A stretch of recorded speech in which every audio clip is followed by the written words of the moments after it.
Okay, welcome back. In this section, I just basically want to give you the numbers that EPA, through guys that have jobs that I formerly used to have, what they're putting out as what the radon risk is. So based on their assessments, the risk rate is 2 cancers per 1,000 if you're a non-smoker. And by contrast, if you're a smoker, then your radon cancer rate is going to be 29 per 1,000, again, if you're a smoker. Now, you get into, in the science world, you get into, well, define what a smoker is. Is 1 cigarette per day, does that make you a smoker? Or does it take a pack a day to be a smoker?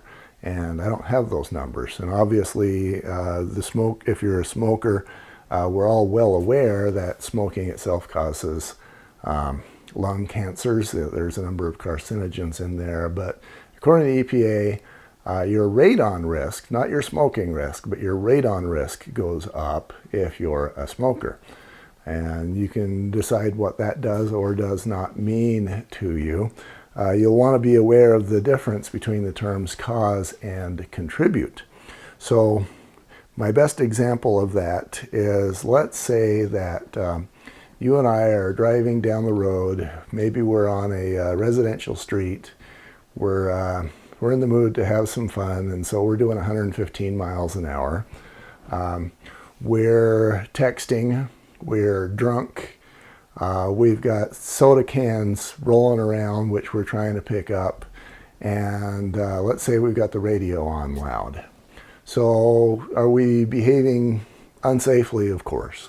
Now, the next thing that happens, of course, is that at 115 miles an hour in this residential zone, we run into a telephone pole and we die. Now, the scientists are going to say, okay, what caused that death? And what contributed to the death? So we've got, the pop cans that contributed. We got the 115 miles an hour that contributed. We got the texting and the being drunk that contributed. And then we've got the radio that was loud that also contributed.